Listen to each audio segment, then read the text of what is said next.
Asyhadu an la ilaha illallah wa asyhadu anna Muhammadan abduhu wa rasuluh. Ya ayyuhalladzina amanu taqullaha wa qulu qawlan sadida yuslih lakum a'malakum wa yaghfir lakum dhunubakum wa may yuti'illaha wa rasulahu faqad faza fawzan 'azima. Amma ba'd. Rabbi shrah li sadri wa yassir li amri wahlul 'uqdatam min lisani yafqahu qawli. Allahumma anfa'na bima 'allamtana wa 'allimna ma yanfa'una wa zidna ilman. Sehat semua nggih Ibu?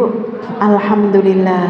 Ini pertama setelah Ramadan apa setelah Hari Raya Idul Fitri apa Hari Raya Idul Adha? Tiga-tiganya ya, Masya Allah. Makanya tadi katanya ini lama banget jadinya, makanya inilah ibarat iklan apa ya, kalau sudah duduk lupa berdiri ya, kalau terlalu lama libur mager jadinya ya. Masya Allah. Tidak apa-apa, ibu-ibu bersyukur, ibu-ibu termasuk orang-orang yang terpilih. Jangan pernah dikira kita adalah orang yang terpilih di saat orang-orang itu sedang mager, sedang lagi males, hawanya panas, ngantuki, apalagi tadi gerimis ya, memutuskan lah mesti gerimis ora akeh sing mangkat gitu ya, terus akhirnya nggak usah berangkat. Ingat ibu-ibu yang dirahmati Allah, tanda Allah sedang memperhatikan kita adalah kita dimudahkan untuk beramal soleh. Inilah bukti kita dicintai oleh Allah, maka kita dimudahkan langkahnya menuju majlis yang mulia ini untuk kita bertolabul ilmi. Kita masih berada di bulan yang suci, bulan yang mulia atau Syahrul Haram. Syahrul Haram itu artinya bulan yang diharamkan. Maknanya adalah bulan yang suci. Bagaimana Allah menyebutkan Baitullah atau tanah haram adalah tanah yang di situ dilarang untuk berbuat dosa dan maksiat. Nah, kita sedang berada di bulan haram yang Allah katakan inna iddatasy syuhuri 'indallahi 12 syahrun fi kitabillah yauma khalaqas samawati wal ard minha arba'atu hurum.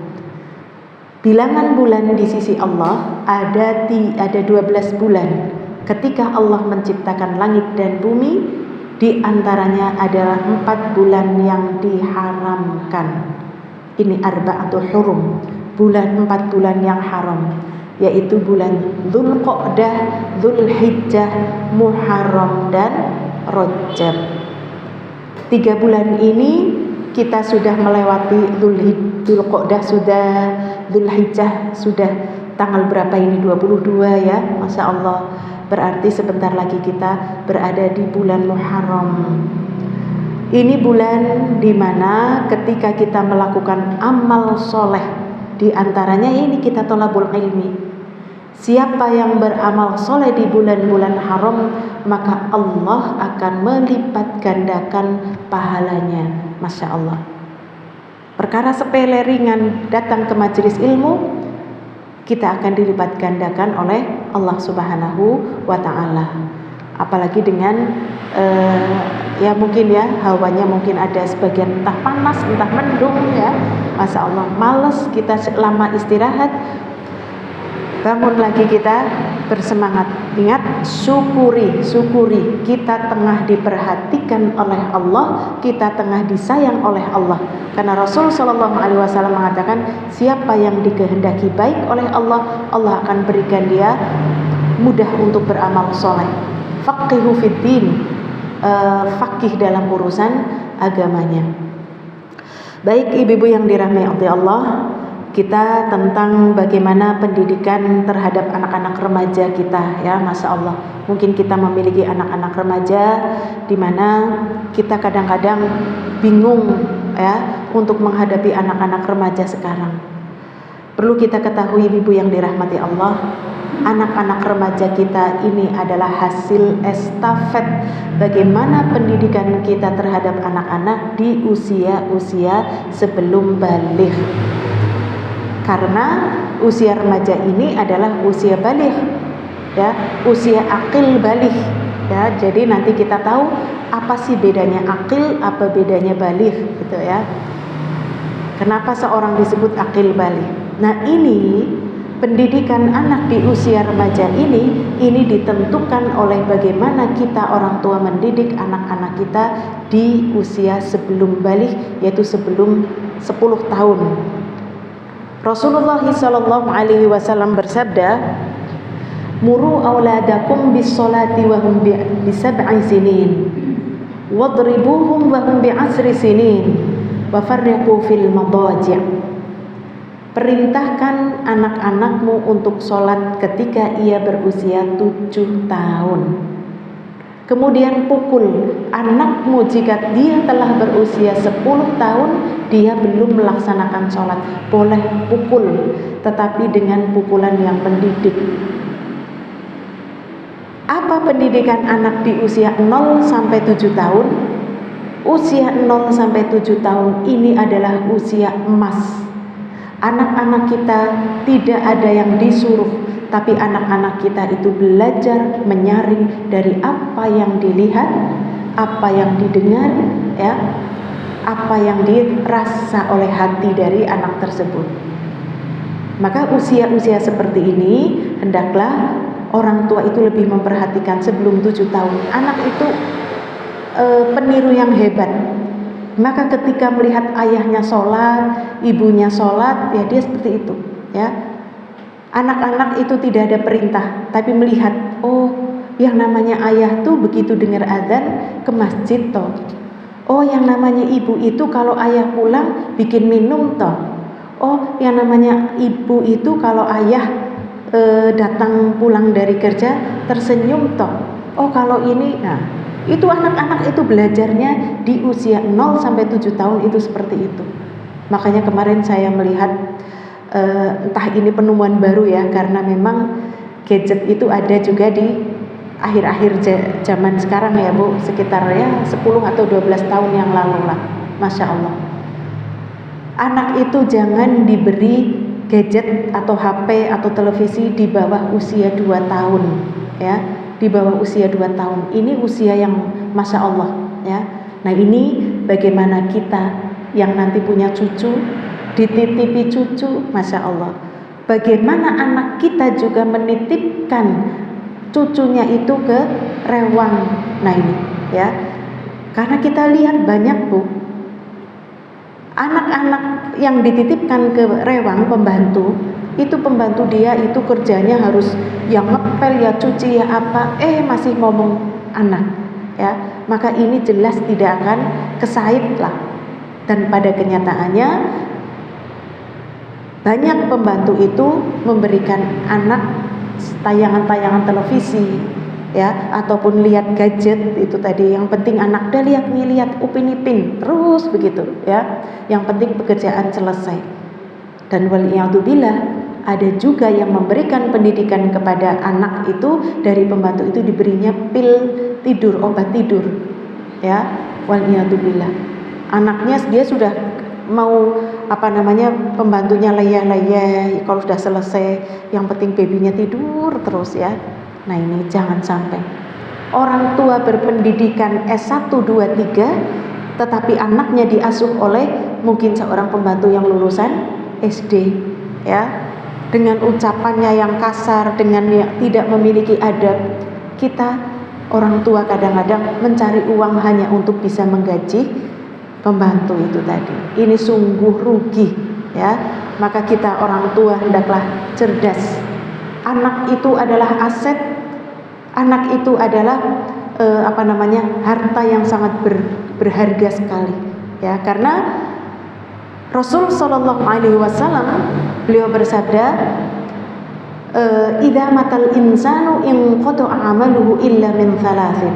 Setiap kita mati terputus semuanya illa thalathin, kecuali 3. Waladin sholihun yad'ulah, anak soleh yang mendoakan orang tua, au ilmin yuntafa'u bih, atau ilmunya yang bermanfaat, au shadaqatin jariyah, sedekah jariyahnya. Kalau kita memiliki anak, Masya Allah, kalau lagi anaknya banyak, Masya Allah, senang kalau punya anak banyak Bu minimal lebih dari 2 lah ya, atau 2 lebih ke sana, Masya Allah. Kalau yang satu lagi lupa, satu lagi mendoakan ya. Kalau yang satu lagi mendoakan ya, mungkin yang lupa satu, atau mungkin yang lagi lupa satu yang mendoakan ternyata 7. Wah, anaknya banyak banget ya. Nah ini, kejar dari sisi anak-anak kita menjadi anak-anak yang solih dan solihah. Maka ibu-ibu yang dirahmati Allah, pendidikan itu yang dimaksud diangkat tema di sini adalah remaja. Ini adalah sudah ibaratnya bukan sih kedaluarsa ya, tapi ini tengahan pendidikan. Setengah pendidikan setelah dia itu dari awal adalah memilih bibit bebet bobot ya dari orang tuanya. Karena dari orang tua yang baik akan menurunkan generasi-generasi yang baik. Mulai dari menghitbah ya, mencari istri, mencari suami yang agama dan akhlaknya baik, agamanya baik, maka ketika dia berhubungan, dia membaca doa. Doanya ada yang tahu? Allahumma jannibna syaitan wa jannibis syaitan ma razaqtana. Hafal ya, Masya Allah. Sering dipakai ya Bu? Alhamdulillah. Ketahuan nih sering dipakai. Oh ya tentu ya, makanya curiga nih bagi yang ibu-ibu belum hafal. Berapa bulan sekali nih Bu? Masya Allah ya. Kalau yang hafal ya paling seminggu 3 kali ya, atau setiap hari lah, Masya Allah. Dia yakin, orang tua yang solih dan solihah, dia yakin ketika dia memulai benih ya, bertemunya benih itu menanamkan benih, sudah diawali dengan doa tersebut, yakin akan janji Rasul Shallallahu Alaihi Wasallam. Siapa atau suami istri yang memulai hubungannya itu dengan membaca doa tersebut, maka anaknya tidak akan diganggu oleh syaitan. Karena dalam hubungannya tidak ada campur tangan dari syaitan. Karena ada yang tidak membaca ta'awud dan basmalah tadi, bercampur Bu, setannya ikut main di dalamnya. Waliyadzubillah. Memang kita nggak lihat, kita hanya merasakan nikmatnya saja dari suami, ya. Tetapi ada campur tangan syaitan. Tapi Rasul Shallallahu Alaihi Wasallam tadi mengatakan, siapa yang membaca doa tersebut, maka dia tidak akan diganggu syaitan. Ingat, nakalnya anak-anak itu juga karena diganggu oleh syaitan. Anak-anak yang durhaka itu juga diganggu oleh syaitan, ya. Anak-anak yang menguji. Maka kalau kita memulai dari awal sudah baik, maka kita tidak akan ada masalah di pertengahan, yaitu di anak-anak usia remaja, di mana usia remaja ini adalah usia anak pendidikan yang paling berat ini di usia remaja, ya. Ada pra remaja, remaja dan akhir remaja, ya. Mulai remaja itu mulai dari usia 12 tahun, Masya Allah.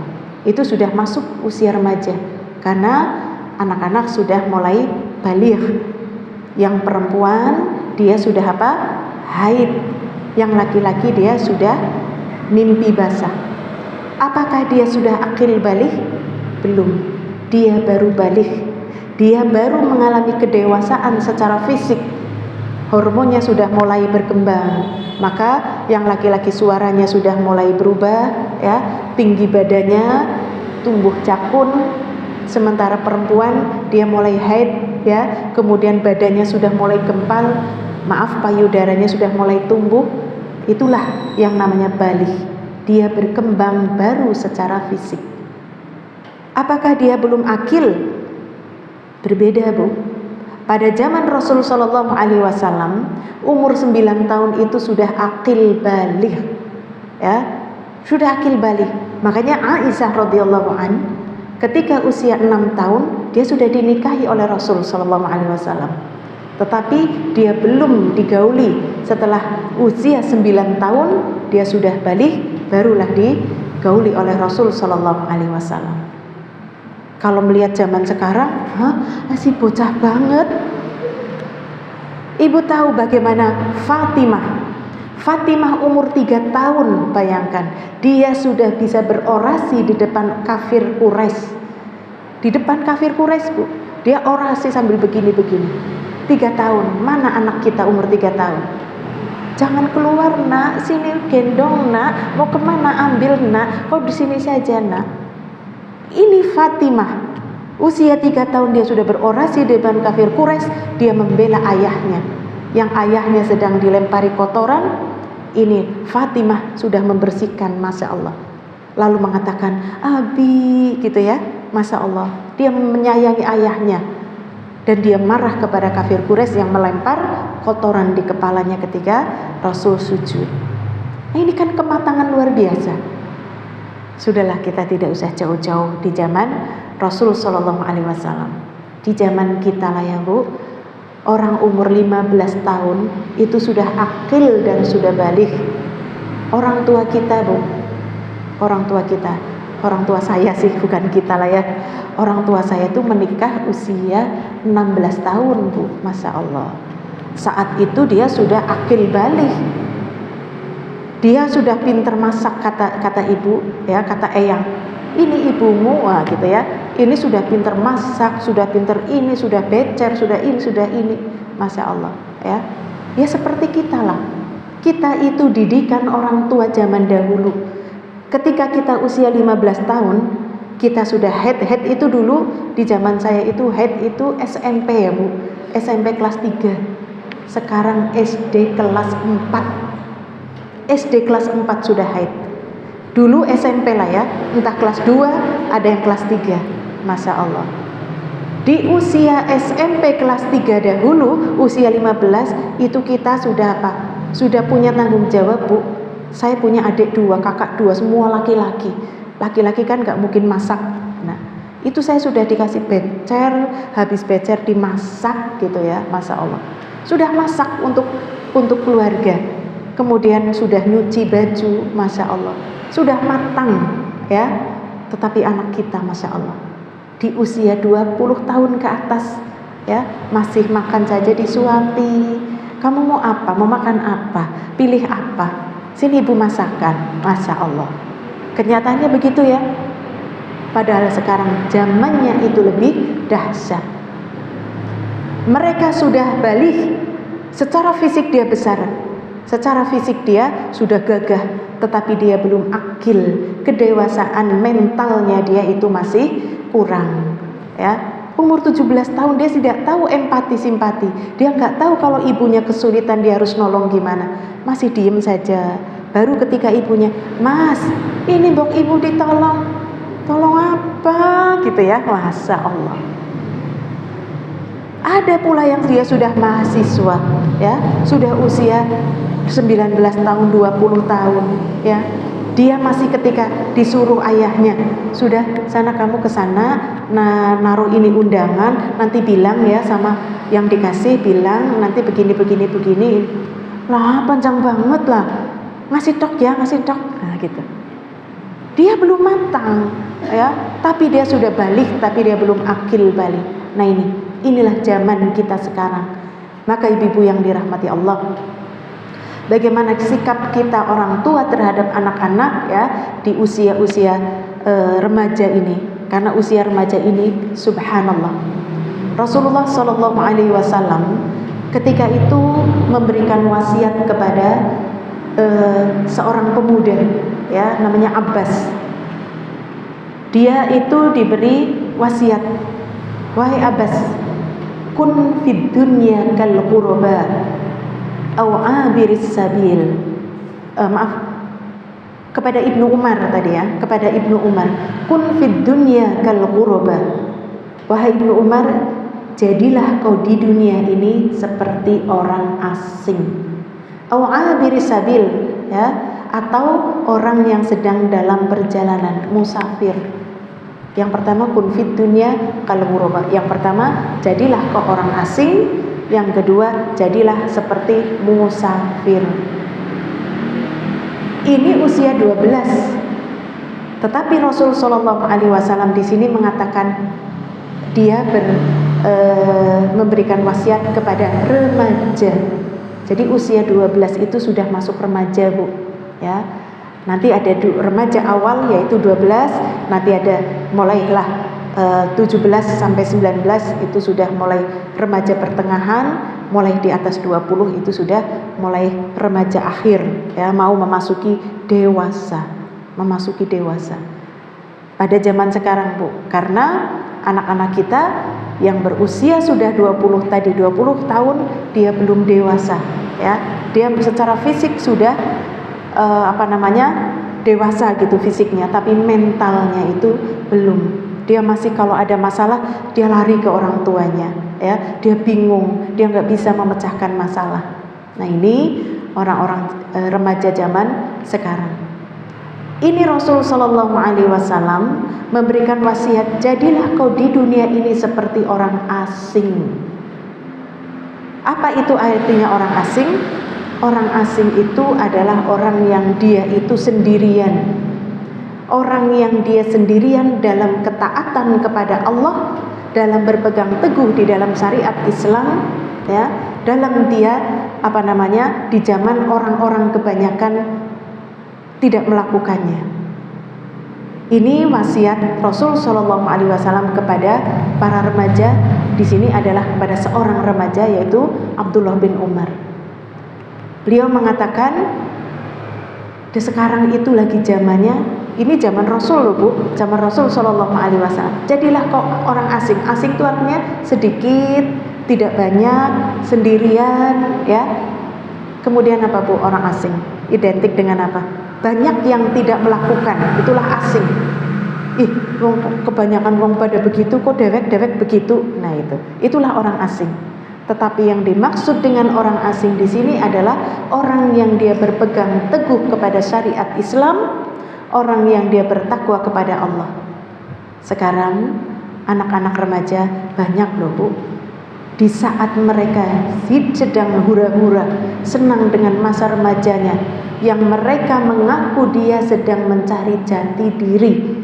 Itulah, Bu, itu anak-anak remaja. Mulailah dia remaja menuju akhir remaja, dia itu sudah nggak mau dengar omongan orang tua. Lah apa, Ibu, ya? Dia banyak mencari tahu dari orang lain, dari lingkungan, ya, dari teman. Dengan siapa dia berteman kita tidak tahu. Anak-anak di usia ini sangat sedikit yang dia masih bergantung di masjid. Dan ini yang dikatakan Rasul Shallallahu Alaihi Wasallam, ada 7 golongan yang dia itu akan mendapatkan naungan pada hari kiamat di saat tidak ada naungan. Di situ hanya ada naungan Allah. Satu di antaranya adalah seorang pemuda yang dia gantungkan hidupnya di dalam masjid. Seorang remaja yang dia gantung di masjid itu artinya apa?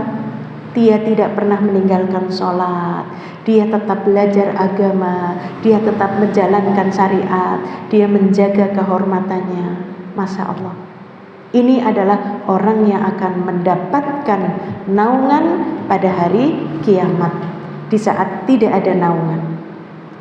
Maka kita yang memiliki anak remaja, ya, atau mungkin sudah kuliah menjelang akhir, itu ya akhir remaja.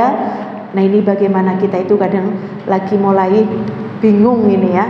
Mereka sudah punya prinsip, mereka punya keputusan sendiri untuk memilih jalan hidupnya, Masya Allah. Maka bagaimana orang tua menghadapi anak-anak yang seperti ini? Ibu-ibu yang dirahmati Allah, ketika Rasul memberikan nasihat tadi, kun fid dunya kal ghuraba, jadilah kau di dunia ini seperti orang asing, adalah orang yang tidak kebanyakan.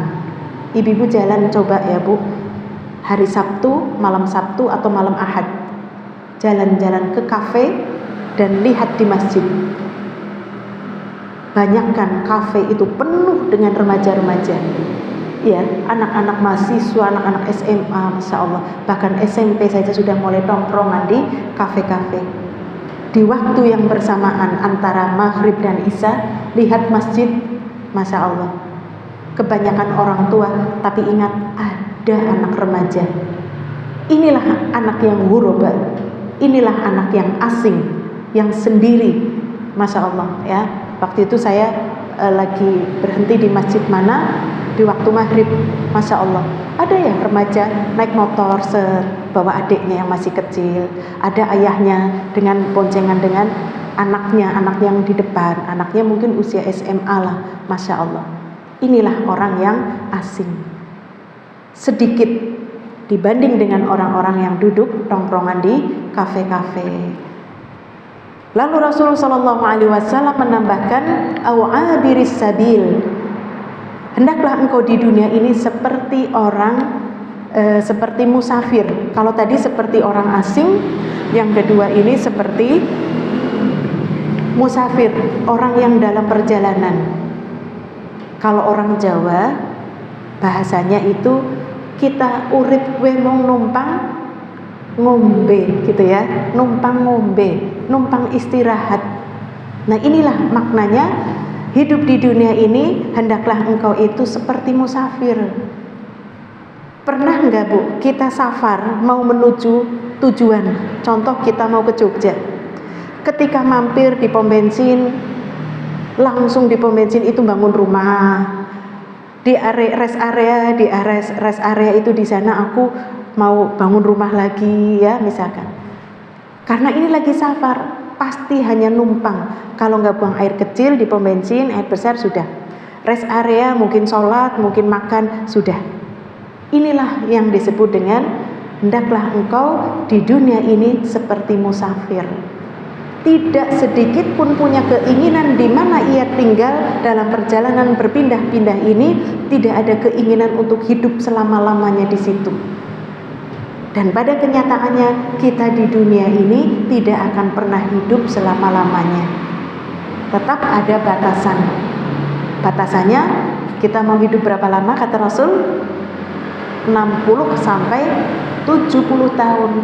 A'mari ummati ma baina sittina wa sab'ina sana. Umur umatku tuh 60 sampai 70 tahun toh. Masya Allah. Ini Ibu masih lama ya Bu? Masih 17 tahun ya? Kali berapa ini? Masya Allah. Itu dikatakan umur umatku itu 60 sampai 70 tahun wa aqallu ma yajuzu dzalik. Yang lebih dari 70 tahun sedikit. Mudah-mudahan kita termasuk orang yang sedikit ya, orang yang sedikit. Lebih dari 70 mungkin 80. Masya Allah. Repot enggak ya Bu? Sampai 90 repot enggak nih? Repot ya, Masya Allah. Ada ya? Iya. Mbah buyut saya 95 sehat, Masya Allah. Sehat Bu, beliau masih baca Quran tidak pakai kacamata. Masya Allah, saya iri begitu ya. Saya kepingin apa jane rahasianya. Ternyata Bu, intermezzo ya Bu, ternyata rahasianya itu Mbah buyut saya itu kelahiran tahun 20 kalau nggak salah, waktu itulah ya. Tapi saya melihat dia di usia 95, dia itu selalu komunikasi dengan Allah dengan bahasanya sendiri, dengan bahasa Jawa. Jadi dia itu orang kuno sih ya Bu. Jadi ketika dia mau minum dia bilang, "Duh Gusti," gitu ya. "Kulo badhe minum mugi-mugi toya niki damel kulo sehat, kulo saged ini, saged ngibadah, saged gitu Bu." Terus minum klek. Alhamdulillah. Klek. Alhamdulillah, matur kesuwun. Bahasanya tuh begitu. Bahasa Jawa yang mungkin dipahami oleh Mbah Buyut saya itulah yang membuat yakin. Berbeda dengan kita doa Rabbana zalamna anfusana wa illam taghfir lana. Artinya apa? Enggak tahu, itu doanya Nabi Adam gitu ya. Itu mungkin kita enggak meresapi, tapi dengan bahasa itu tadi beliau bisa meresapi. Lalu saya lihat, ngintip ya, waktu itu saya tiduran karena beliau enggak mau dituntun ya. Dia ke kamar mandi dari tempat tidur, kamar mandi kan di kamar ya. Beliau bangun, dia ngelus-ngelus dengkul sambil bilang, "Duh Gusti, kulo badhe teng kamar mandi. Kulo dituntun, mugi mboten napa-napa, mboten kepleset." Ngomongnya begitu. Tapi kan ini tawakal ya Bu. Tawakal kepada Allah. Ke kamar mandi Bu. Begitu kamar mandi sudah siram, sudah apa, keluar dari kamar mandi, ya baca doa. Ya, kemudian mau ke tempat tidur dari kamar mandi takut licin dan sebagainya. Dia sudah keluar kamar mandi, "Duh Gusti Allah, kulo dituntun." Nah, kalimatnya hanya sederhana Bu. Begitu sampai mau kamar mandi kan mempercepat grok gitu. Lalu dia mengucapkan terima kasih lagi kepada Allah. Alhamdulillah, matur kesuwun, duh Gusti, matur kesuwun. Bahasanya tuh begitu. Mau makan begitu, mau minum begitu, mau jalan dia ke depan itu, Masya Allah. Itu senantiasa demikian. Jadi ini toh yang membuat Allah menjaga sampai usia 95 tahun itu tidak pikun, tidak buyuten, dan tidak bureng. Karena dia selalu menjaga tadi ya, menjaga untuk senantiasa bergantung kepada Allah ya. Nah ini apa namanya, saya senang untuk mencari tahu orang-orang panjang umur, kok bisa nganti panjang umur, ini kok apa rahasianya gitu ya. Masya Allah. Baik ibu-ibu yang dirahmati Allah, kembali beda anak-anak kita ya, wasiat tadi Rasul Shallallahu Alaihi Wasallam, di dunia itu seperti musafir, maka kita itu tidak ada yang untuk niat orang musafir untuk niat bangun rumah itu enggak. Tapi setiap kali dia pergi, dia ingin kembali ke rumahnya. Demikian juga kita. Kita semuanya ini adalah anak-anak akhirat tuh. Kita anak-anak akhirat, walaupun kita sudah tua, kita menjadi anak-anak akhirat dan kita pun akan kembali ke rumah kita yaitu akhirat. Hanya kita sudah tahu tempat kembali kita itu ada dua tempat, imma jannah atau imma nar, waliyadzubillah. Bisa surga, bisa juga neraka, waliyadzubillah. Kita berlindung ya. Kita hanya ingin kembali ke tempat yang mulia yaitu ke jannahnya Allah Subhanahu wa taala. Ibu-ibu yang dirahmati Allah, kembali bagaimana kita mendidik anak-anak kita di usia remaja tadi yang mereka itu sedang mencari jati diri ya, maka jelas ini adalah sambungan dari pendidikan ketika sebelum usia 10 tahun.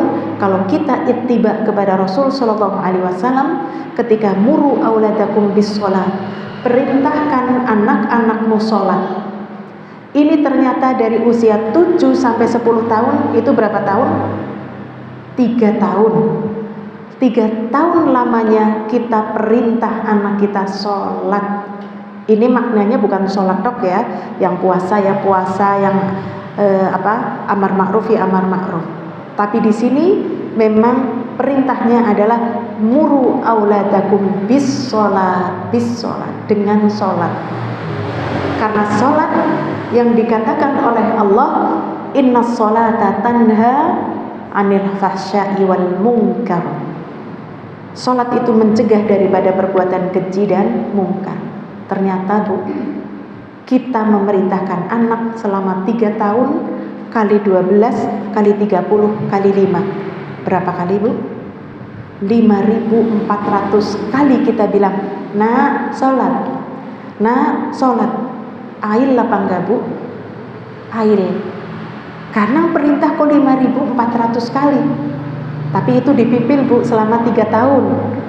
Nanti setelah kita ail untuk memerintahkan kepada anak, setelah 1 sampai 7 tahun kita mencontohkan, lalu 7 sampai 10 tahun perintah, maka di usia 10 tahun sudah los. Kita yang lagi nyari, mana anakku? Mana ya si Mas itu mana ya? Munteng masjid Bu, Masya Allah. Mau bangunin anak baru buka pintu sudah lagi sholat. Itu adalah hasil perintah selama 3 tahun 5.400 kali. Masya Allah. Makanya ibu-ibu yang dirahmati Allah, ketika ada yang bertanya, Ustazah, anak saya umur 18 tahun, sholatnya angel banget, itu bagaimana? Ya saya hanya tanya, dulu waktu usia 7 sampai 10 tahun bagaimana? Saya biarkan, ya udah ini hasilnya. Lah jadi sudah ke banjur kedaluarsa?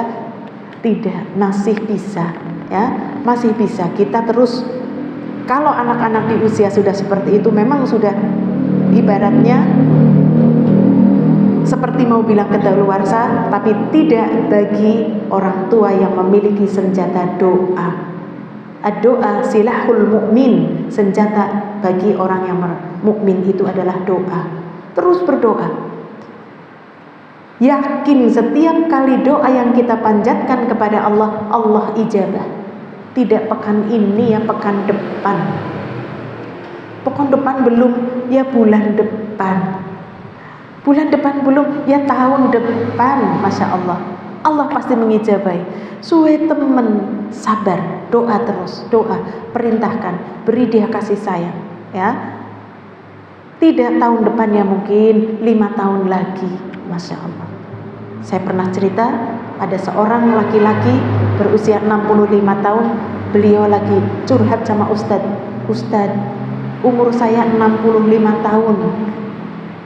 Saya itu sebelum usia 60, saya itu orang yang becut, apalagi remaja saya. Saya becut sampai ibu saya sudahlah tidak pernah berhenti mendoakan saya, Masya Allah. Dan doa itu terkabul setelah ibuku meninggal. Ibuku tidak tahu kalau aku hari ini telah soleh.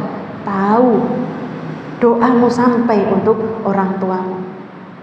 Kita tidak akan mungkin mengatakan ora papalah, terlambat ya ora papa. Betul, terlambat tidak apa-apa. Daripada kita tidak mendoakan karena keputusasaan orang tua, sudah sulit ini membenarkan anak-anaknya yang sudah domongi angelas karepmu, karepmu.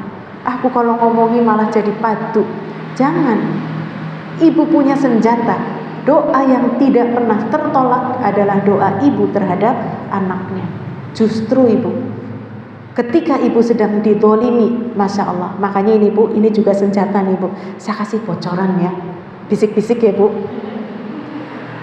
Ini saya sekitar sepekan yang lalu nih, ada seorang ibu yang WA ke saya, curhat begitu. Ustazah, saya mau sharing begitu. Iya. Silahkan, saya bilang gitu. Begitu dia langsung, Ustazah, saya terkena fitnah, saya sakit hati, saya marah, saya ditolimi, saya ini. Masya Allah. Saya hanya bilang, ibu punya hajat. Kenapa tanya hajat? Gitu. Ya barangkali ibu masih punya keinginan apalah, apa yang belum ibu raih. Ibu kepingin apa dari anak-anak, apa pingin apa? Oh, saya pingin anak saya soleh, saya pingin. Doa ibu lagi ijabah, saya bilang gitu. Doa ibu lagi ijabah karena ibu sedang didolimi. Sudah, jangan pedulikan orang yang dolimi. Bersyukurlah kepada Allah dengan sebab ibu didolimi, doa ibu diangkat, doa ibu diijabah. Masya Allah. Nah ini menjadi senjata kita ya bu. Kalau kita didolimi anak, bisa jadikan ya, anak dibilangi malah apa bu, ngasih 1 jawalnya sampai 10 ya bu. Sama kayak kita ya bu, dibilangi suami 1 ngeyelnya 10 ya. Masya Allah. Nah itu, manfaatkan, jangan kita terus berdalih. Sudah, berhenti langsung. Kita memang sakit, aduh anakku tuh kok ngeyel banget. Sudah, kita meminta Allahu yahdik, Allahu yahdik. Semoga Allah memberimu hidayah, semoga Allah memberimu hidayah. Allahu yahdik. Ya, nanti ibu Allah akan memberikan hidayah. Lagi-lagi ya bu, hidayah itu datang ketika mungkin tidak sekarang ya besok. Kita itu, Allah itu ingin kita itu sabar dan istiqomah dalam berdoa kepada Allah ketika mendapati anak-anak yang mungkin tadi ya di usia-usia remaja lagi mencari jati diri, dia sudah anti untuk dinasehati, apalagi diberi saran ya. Dia merasa bahwasanya enggak, aku bisa milih sendiri. Sampai-sampai ketika memilih jodoh pun demikian ya. Kamu benar nak mau nikah sama si fulana, tenang sajalah bu, aku tahu. Yakin dia sholat apa enggak? Tenang, aku ajari. Sudahlah, pokoknya ibu ngeridhoi saja ya bu. Nah ini ya, padahal setelah menikah ketunggul senang-senang, Masya Allah. Begitu senang-senang hamil punya anak, kamu sudah ngajari istrimu baca Quran? Loh ya ora sempat ya bu. Masya Allah, ini baru anak 1. Terus begitu, Masya Allah ya. Jadi inilah ibu-ibu yang dirahmati Allah, bagaimana Rasul Shallallahu Alaihi Wasallam memperingatkan ketika memberikan nasihat kepada Ibnu Umar tadi tentang hiduplah di dunia seperti orang asing, maka beliau mengatakan khud min sihatika li marotik wa khud min hayatika li mautik. Tetapi Rasul Shallallahu Alaihi Wasallam menyempurnakan dengan hadis yang berbunyi iltanim khomsan qabla khomsin. Jagalah 5 perkara sebelum datang 5 perkara. Apa perkara tersebut? Yang pertama, syababaka qabla haramika. Masa mudamu sebelum masa tuamu. Kalau kita tahu dalil ini, kita akan memberikan kepada anak-anak kita di usia-usia remaja itu penjagaan, pendidikan, tempat bermain, lingkungan, terutama adalah kasih sayang orang tua. Karena akil itu adalah belajar melalui kasih sayang orang tua terhadap anak. Itu kematangan akal. Ya, adapun kematangan fisik adalah tugas ibu bagaimana memberikan makanan terhadap anak-anaknya. Itulah baligh. Ya, akil baligh secara fisik dia berkembang, secara mental ia pun kuat. Ini harus sinkron pendidikan ayah dan ibu. Ya, ayah ibu ini sangat berperan, apalagi ayah. Hampir di seluruh Al-Quran komunikasi yang dilakukan adalah Nabi terhadap anaknya. Nabi Ibrahim terhadap Ismail, ya. Kemudian Luqman kepada anak-anaknya, ya. Kemudian Rasul Shallallahu Alaihi Wasallam kepada anak-anak muda, ya. Hampir semua itu adalah bagaimana peran ayah terhadap perkembangan akal mental dari anak. Maka tidak bisa kalau seorang itu hanya ibu saja yang berperan. Tapi bukan berarti padahal suami saya bekerja pulangnya malam, ketemu anaknya nggak pernah lagi bangun. Ayah pulang, anak baru tidur, ayah berangkat, anak belum bangun. Nah ini.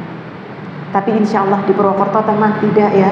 Tapi kalau di Jakarta terjadi Bu demikian. Anak tidak pernah ketemu dengan ayahnya, ya.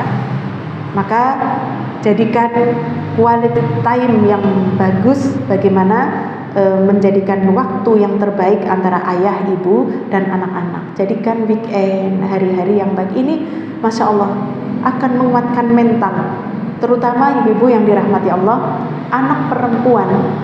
Ya, anak perempuan itu di usia-usia masih 6 masih balita lah ya, bawah 3 tahun itu dekat dengan ibu.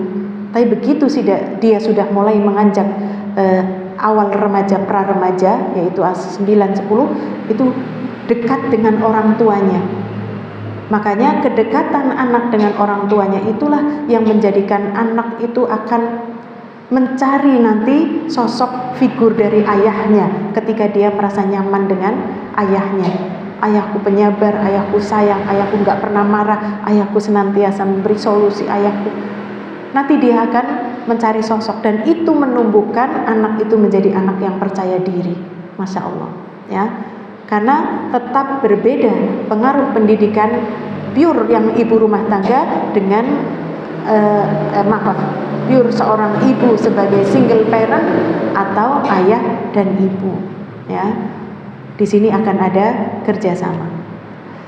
Rasul Shallallahu Alaihi Wasallam kembali, ikhtanim khamsan qabla khamsin, jagalah 5 perkara sebelum datang 5 perkara, masa mudamu sebelum masa tuamu.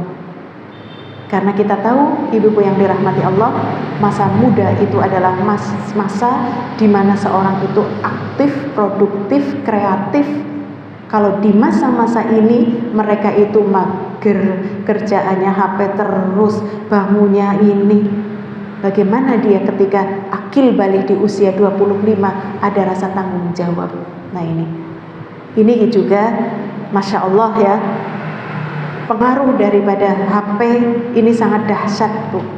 Orang tua juga sudah mulai males bilangi anak, lah tuh wis angel cekelan HP baen.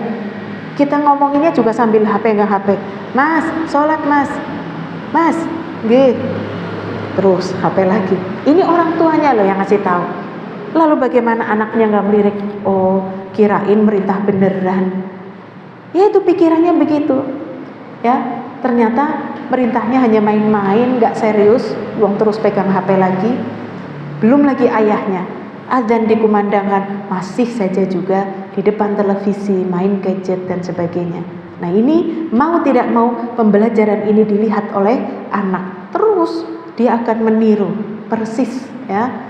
Makanya jangan heran mengapa anak-anak itu menjadi anak pembangkang dan sebagainya.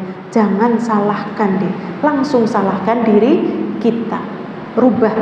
Rubah diri kita, bagaimana kita memperbaiki hubungan kita dengan Allah. Apa hubungan kita dengan Allah? Yaitu tanggung jawab. Apa tanggung jawab orang tua terhadap anak? Ya, tanggung jawab ayah terhadap istri, terhadap ayah terhadap anak. Nah, maka masa muda itu sangat menentukan hari tuanya. Ya, hari tua kita itu akan ditentukan masa mudanya. Demikian juga sakhotika min sakhlika, yaitu masa luangmu di masa sebelum masa sempitmu. Gunakan ketika waktu luang. Jangan supaya ketika datang waktu sempit kita sudah terbiasa dengan melakukan aktivitas ya. Jadi kita tidak akan terpuruk. Orang tua ketika masa tua, jika masa mudanya diisi dengan agama yang baik, masa tuanya ketika sakit dia sudah terbiasa zikir pagi sambil tiduran, zikir petang, atau bahkan dalam sebuah dalil disebutkan seorang yang biasa melakukan aktivitas ibadah lalu datang kepadanya uzur, apakah dia sakit, apakah dia tua, ataukah dia safar, maka dia akan dicatat persis seperti yang dia lakukan ketika dia lagi sehat, dia lagi safar, dia lagi mukim, dan dia waktu muda. Ketika lagi mukim dia biasa jam 9 sholat duha, hari Jumat nasi Jumat, ada sedekah ya, setiap pagi zikir pagi, sore zikir sore, habis maghrib baca Quran, pagi baca Quran ya, nambah sholat. Lalu datanglah safar. Kalau lagi safar, seluruh amalan-amalan wajib itu diringkas. Zuhur yang 4 jadi 2, Isya yang 4 jadi 2, subuh tidak, maghrib tidak ya. Kemudian pekerjaan yang sunah-sunah yang tadinya mengiringi sholat fardu, karena lagi safar tidak usah. Tapi ada yang tidak ditinggalkan oleh Rasul Sallallahu Alaihi Wasallam, sholat sunnah fajar. Sholat sunnah fajar tidak pernah ditinggalkan oleh Rasul Sallallahu Alaihi Wasallam meskipun beliau sedang safar. Di antaranya sholat tadi ya, sunnah fajar dan sholat witir sebelum tidur. Ya. Ini kita itu lagi safar, Bu. Yang biasa kita melakukan sholat rawatib itu oleh Allah dicatat, masya Allah. Safar sebulan dicatat, sholat duha, sholat ini biasa 4 rakaat, sholat rawatibnya, sedekahnya, Jumatnya, iya sedekahnya terus ditulis. Ini jalan terus, padahal kita lagi safar dan mungkin safarnya ya mungkin untuk silaturahmi, ke rumah anak dan sebagainya. Demikian juga ketika datang kepada kita uzur berupa sakit. Sakit itu menggeletak, Bu, masya Allah.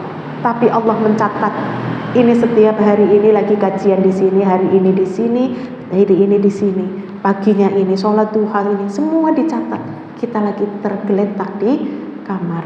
Inilah yang dimaksud dengan manfaatkan sehatmu sebelum sakitmu, demikian juga waktu luangmu sebelum waktu sempitmu.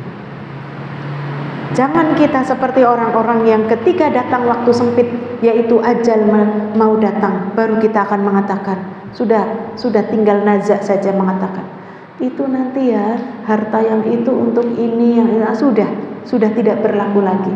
Karena begitu itu sudah menjadi harta ahli waris. Tetapi ketika kita waktu sehat kita gunakan untuk melakukan kebaikan ya, kemudian waktu luang kita gunakan sihatika limaradika, sehatmu sebelum datang sakitmu, kemudian ghinaka, kekayamu sebelum miskinmu. Ya, 5 itu pertama adalah mudamu sebelum masa tuamu, masa luang lapangmu sebelum sempitmu, kayamu sebelum miskinmu, ya. Kemudian hidupmu sebelum matimu, sehatmu sebelum sakitmu. Nah, ini diperhatikan wasiat Rasul Sallallahu Alaihi Wasallam. Karena masa-masa yang sempit itu banyak orang putus asa. Tapi orang yang mempergunakan masa muda, masa sehat, masa kaya, masa lapang dan hidupnya, maka ketika datang tadi sempitnya, miskinnya, gak ada waktunya, tuanya, bahkan matinya, dia panen dengan kebaikan-kebaikan. Peribahasa Arab mengatakan man 'asha 'alaik mata 'alaik wa man mata 'alaik ba'atha 'alaik. Orang yang hidup dengan kebiasaan, dia akan meninggal sesuai dengan kebiasaan. Dan siapa yang meninggalnya sesuai dengan kebiasaan, dia nanti dibangkitkan sesuai kondisi dia matinya. Matinya sesuai kebiasaannya. Makanya peminum, pemabok, molimo, pembalap, mungkin yang lainnya, kebanyakan kalau dia tidak bertakwa kepada Allah, dia hidupnya dihabiskan untuk kesenangan-kesenangan, dia meninggal dalam keadaan bermaksiat kepada Allah, maka dibangkitkan juga dalam keadaan bermaksiat. Seorang yang bertakwa kepada Allah, hidupnya tadi masa mudanya dia gunakan untuk bertakwa kepada Allah, di akhir hayatnya Allah akan menolong dia, dimudahkan untuk mengucapkan kalimat tauhid, sehingga dia menjadi husnul khotimah, dimudahkan. Maka dia dibangkitkan dalam keadaan dia sedang mentauhidkan Allah. Siapa orang yang meninggal dalam keadaan berpakaian ihram karena dia bertakwa masa mudanya, dia naik haji dalam keadaan berihram, meninggal, lalu dia dibangkitkan dalam keadaan bertalbiyah, labbaik Allahumma labbaik. Masya Allah. Itulah kebiasaan seseorang. Dia bertakwa, maka dia meninggal dalam puncaknya sedang beribadah kepada Allah. Ini nasihat buat kita semua ibu-ibu yang dirahmati Allah. Bagaimana kita menjaga 5 perkara sebelum datang 5 perkara. Gunakan masa muda kita. Kita sudah gak muda lagi ding ya. Ya sudah, kalau tidak muda ya waktu luang kita sebelum datang waktu sempit, hidup kita sebelum matinya kita, ya, kekayaan kita sebelum miskinnya kita, ya. Karena kalau sudah miskin ya sudah, dia berangan-angan, aku dongeng dia anak ini gimana ya. Karena ada orang, Bu, dengan kekayaannya dia sampai meninggal, dia belum melaksanakan ibadah haji, Masya Allah. Padahal dia sudah terkena hukum wajib, dia wajib tapi dia belum melaksanakan. Lah, ya walaupun masih boleh ketika penyesalan itu dibadalkan sih nanti oleh anaknya, masih boleh ya, tapi alangkah baiknya semua itu dilakukan oleh dirinya sendiri. Ibu-ibu yang dirahmati Allah, mari kita simpulkan bagaimana kita pendidikan untuk anak-anak kita yang terbaik adalah yang pertama, sebagaimana dilakukan oleh Luqman terhadap anaknya, adalah pendidikan akidah. Yang paling penting pendidikan akidah. Tauhid, tanamkan tauhid, tidak ada ilah yang berhak diibadahi selain Allah. Tidak ada yang menolong dirimu kecuali Allah, kecuali yang tabi'i. Tolong ambilin sandal, ambil. Nah itu boleh ya. Jangan ya Allah tolong ambilin sandal, dening sandalnya orang teka-teka gitu ya. Bukan. Kalau yang tabi'i ini yang boleh kita sesama manusia gitu ya. Karena ini terjadi, Bu. Saya pernah mungkin dicerita di sini ya, Pak, di lain tempat. Anak remaja SMA, dia mau ujian. Ini anaknya datang sendiri, Bu, ke rumah saya. Dia mau ujian, dia beserta teman-temannya yang sama-sama kelas 3. Dia ingin hura-huranya itu tetap berjalan tapi lulus, Masya Allah ya. Inilah angan-angan para remaja pemalas. Masa anak-anaknya dia itu seperti raja ya. Mudanya dia foya-foya, tuanya kaya raya, matinya masuk surga. Enak meng ya, Masya Allah. Dia tanya, dia bilang, dia bercerita bahwasanya aku dan teman-teman itu pergi ke dukun. Waliyadzubillah. Untuk apa? Ya biar lulus, seperti itu. Terus bayarnya berapa? Saya tanya. Kami ber-10 orang, bayarnya per orang 50.000. Wah, 500.000 ya? Iya. Terus kamu suruh apa? Saya dikasih bunga sama air ini, gitu. Waliyadzubillah.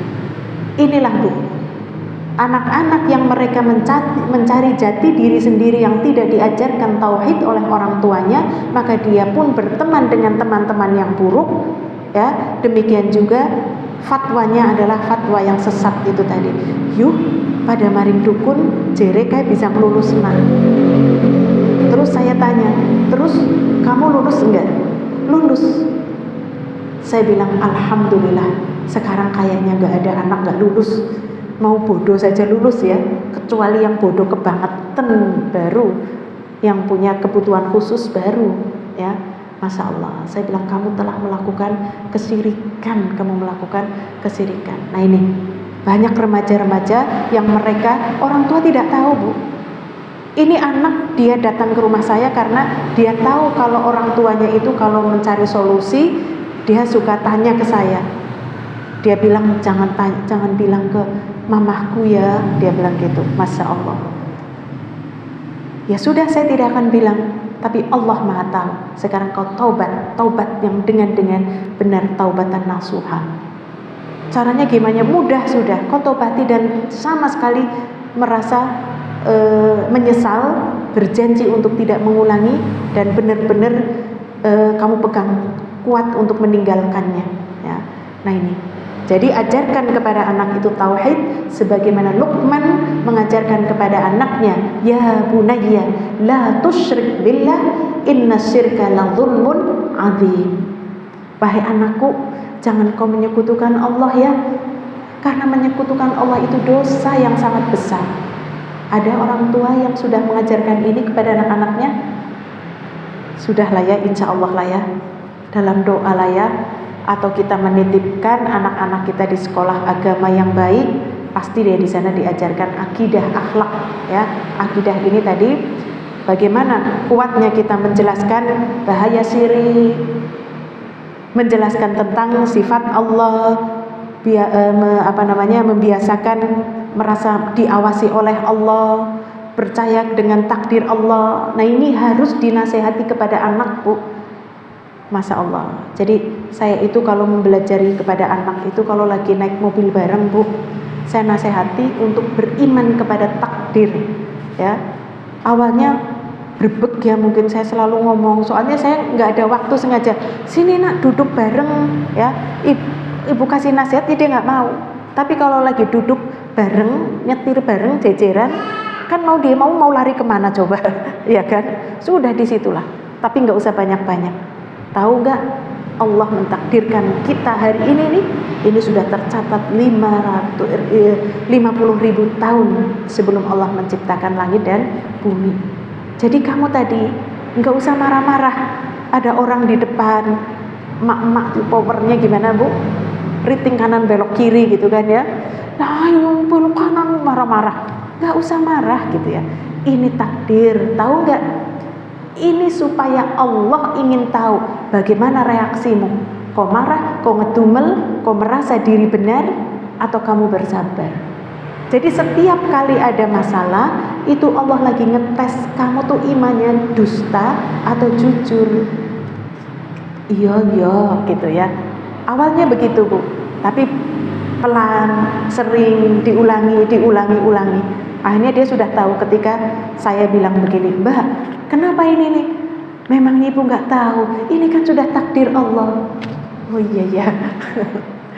Sudah aku sabar, tapi kan, sudah kalau sudah takdir nggak boleh tapi kan. Akhirnya saya yang diajari ya, Masya Allah. Ajari anak-anak tadi ya, sedikit demi sedikit tentang bagaimana beriman kepada takdir.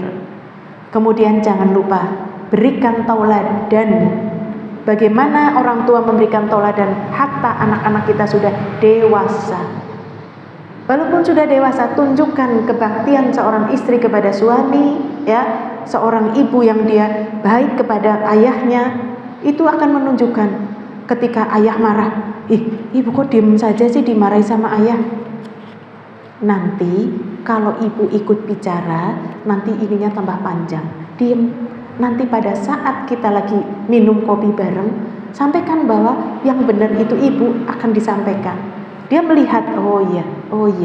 Nah ini bagaimana anak-anak justru di usia seperti itu dia juga bisa belajar untuk mencari jati diri, menyelesaikan masalah.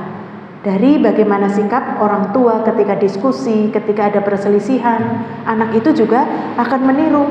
Ketika debat dengan teman-temannya, sudah jangan debat dulu, diem dulu. Nanti pada saatnya dia sudah diem, sampaikan apa yang menurutmu itu benar, ya. Jadi berikanlah tauladan dan berikan adab. Adab ini penting, Ibu, ya.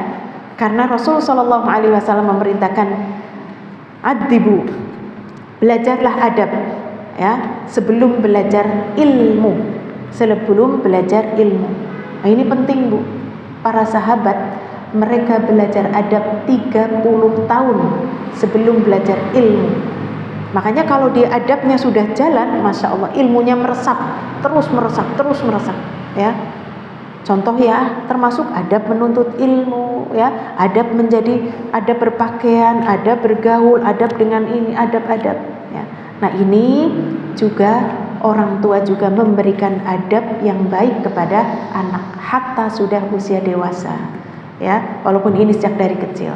Contoh nih Bu, seorang ibu yang dia harus keluar, ya, dia terbiasa mau keluar cari kerudung sepaket. Nanti anak-anak kita ketika mau buka pintu gerbang, ibu pakai kerudung, masuk ada orang. Nah, itu begitu Bu, ya, Masya Allah. Akhirnya anak juga mengikuti, ya, keluar dia ada paket, begitu ada paket dia bingung cari kerudung, cari mukena. Begitu cari mukena, kamu habis sholat jam 2:30? Enggak, ada paket gitu. Oh gitu ya. Nah kita tahu bahwa dia sudah mulai menutup aurat tadi, malu. Nah ini dengan sebab tadi bagaimana kita orang tua memberikan tauladan. Kemudian doa, ini senjata yang paling utama. Doakan anak-anak kita menjadi anak-anak yang solihah. Ingat, tidak diijabahi minggu depan, pekan depan, ya bulan depan. Husnudzon kita kepada Allah. Bukankah Allah yang mengatakan ud'uni astajib lakum, minta kepadaku pasti aku akan beri. Doa orang tua terhadap anak, Rabbi habli minas sholihin. Di saat sujud minta kepada Allah. Sujud itu adalah saat orang paling dekat dengan Allah dan posisi paling menghinakan diri kita kepada Allah. Rabbi habli minas sholihin. Ya Rabb, anugerahkan kepadaku anak-anak yang solih, zuriyah yang solih, solihah. Tidak anak putu buyut terus, ya, minta kepada Allah. Rabbana hablana min azwajina wa dzurriyyatina qurrata a'yunin waj'alna lil muttaqina imama. Ya. Kemudian perhatikan juga hak-hak anak, ya. Hak anak itu mendapatkan kasih sayang, perhatian, makanan, itu juga itu hak anak. Insya Allah kita bisa menjadi orang tua yang baik di mana masa anak-anak sedang mencari jati dirinya. Wallahu ta'ala a'lam. Wa sallallahu ala nabiyyina Muhammad. Wassalamualaikum warahmatullahi wabarakatuh.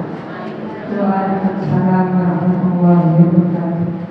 Semoga saja untuk tausiahnya, semoga kita sebagai orang tua yang khususnya mempunyai putra-putra remaja bisa mengamalkan apa yang sudah Ustazah berikan ilmunya. Silakan kalau ada, monggo. Kemudian kami buka pertanyaan. Barangkali ibu ada yang mau menanyakan atau yang ada sesuatu. Silakan Bu.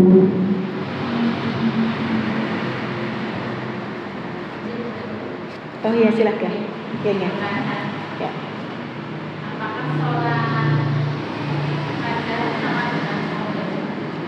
Iya.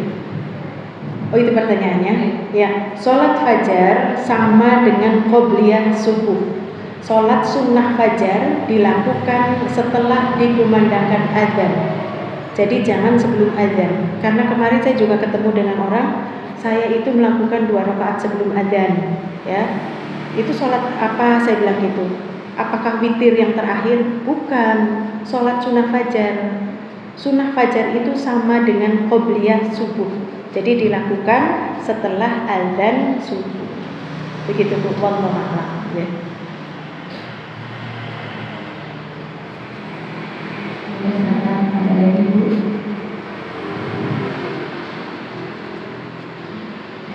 Alhamdulillah sudah jelas. Saya senang. Oh iya, silakan Mbak.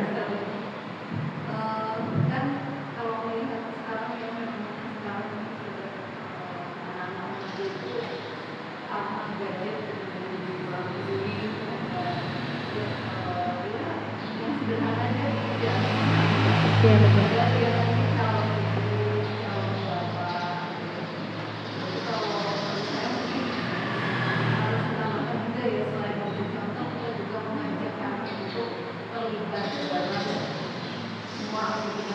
Masya Allah. Oke.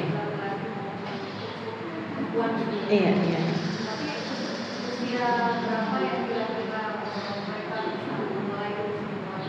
Masya Allah ya. Ya, tadi ya selain doa, toladan. Nah, ini diantara toladan yaitu tadi mencontoh dan melibatkan anak. Melibatkan anak sebenarnya saat dia sudah mumayyiz. Mumayyiz itu dia sudah mengerti mana baik, mana buruk. Ya, hanya tinggal disesuaikan usianya. Jangan mumayyiz itu biasanya 7 tahun dia sudah bisa membedakan mana baik, mana buruk. Usia-usia seperti itu bahkan sebelumnya juga bisa Bu. Sekarang anak-anak 3 tahun. Coba ini bantu ibu sirami pohon walaupun potnya itu sampai penuh airnya gitu ya. Nah itu sudah mulai membantu lah ya. Ibaratnya nyirami tanduran. Ini sudah atau misalkan ketika ayah lagi nyuci mobil misalkan ya latihan itu sudah mulai melibatkan. Nanti kalau sudah anak-anak sudah mungkin usia 7 tahun, ketika ayah lagi nyuci motor, dek kamu cuci sepeda misalkan ya. Ya silakan, itu tergantung bagaimana mental anak itu tadi ya. Contohnya dia sudah kuat gotong, sudah bisa kuat bawa air atau mungkin sudah bisa yang namanya nyuci ini begini silakan. Bagi anak perempuan mungkin ya, karena ada anak yang usia 3 tahun itu sudah rewel saja kepingin diberi bancikan buat isu-isu, Masya Allah. Silahkan tidak apa-apa, libatkan.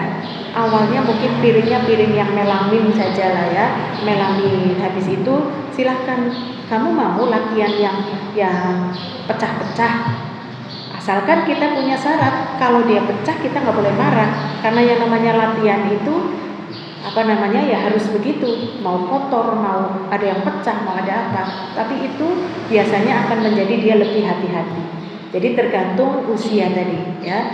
Kalau dia usianya sudah mulai usia remaja ya sudah dia libatkan. Contoh pada isu-isu yang sebenarnya. Bantu ibu masak, kamu cuci piring ya. Bantu ibu cuci baju, kau nyapu dan ngepel seperti itu.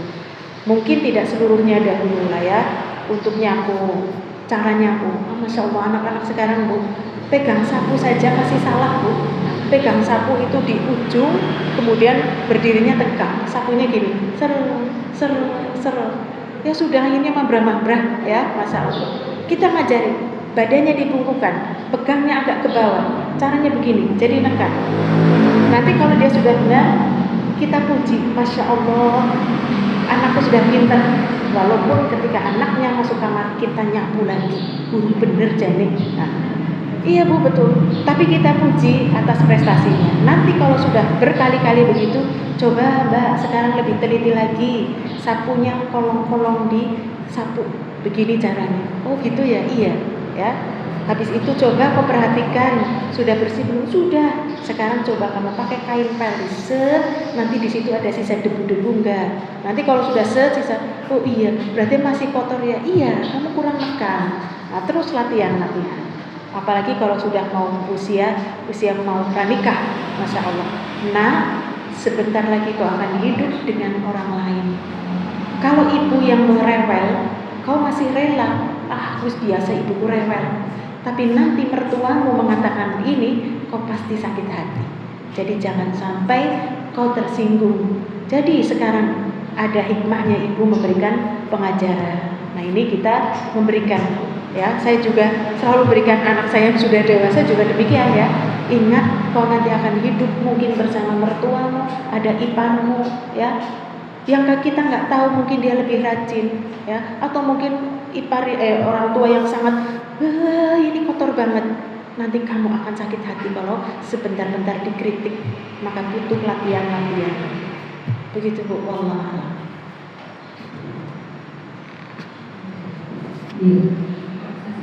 Oh, silahkan Ibu. Waalaikumsalam warahmatullahi wabarakatuh.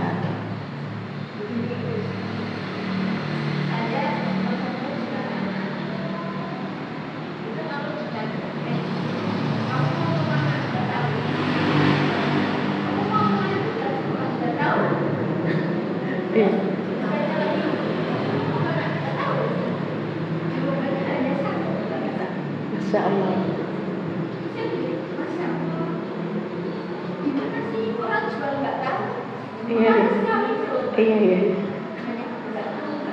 Iya. Oh, Masya Allah. Iya. Sudah tahrim ini ya. Jawabannya adalah tanya atau cari tahu apa yang jadi penyebab. Itu adalah orang galau, Bu. Orang galau itu nggak tahu tujuannya, nggak tahu apa yang akan dikerjakan, nggak tahu ini, dia lagi galau. Maka cari tahu, jangan secara langsung kamu mesti lagi galau ya, jangan dituduh. Kita lihat dia lagi galau apa, ya, dia dengan masalah apa dengan teman. Nah, setelah itu baru kita tanya. Ya, biasanya itu jawaban orang-orang yang galau. Ya, jangan lupa ya Bu. Ibu punya senjata berdoa, ya. Beri pilihan, jangan sebuah pertanyaan mau kemana, beri pilihan. Seperti anak-anak kita kan ya Bu, jangan beri ini makan, tapi beri makanan antara mau wortel apa kentang, mau makan apa. Jadi berilah pilihan. Kau kuliah di sini ya, enggak lah, supaya dia tidak jawab mau kemana. Ini kan masih ngambang, nggak tahu. Terus kamu pergi kemana? Nggak tahu. Kamu mau pergi ke kampus ya? Enggak. Oh, mau main? Iya. Kamu mau kuliah di Unsud ya? Enggak. Oh, di UMP. Kamu mau jurusan ini ya? Tapi jangan tanya, kamu mau kemana? Ini juga jawaban yang ngambang. Kamu mau terus kemana? Mau kuliah di mana? Enggak tahu. Begitu ya. Wallah. Cukup ya Ibu? Demikian Ibu, sebenarnya mungkin masih ada yang menanyakan, tapi belum waktu sudah dibatasi. Terima kasih Ustazah semua dan semua ini. Ibu semua, semoga kita bisa mengamalkan apa yang ilmu dari Ustazah yang disampaikan. Demikian kita tutup acara ini dengan hamdalah bersama-sama, yaitu dengan kafatul majlis. Alhamdulillahirabbil alamin. Subhanallah wa bihamdihi. Asyhadu an la ilaha illa anta, astaghfiruka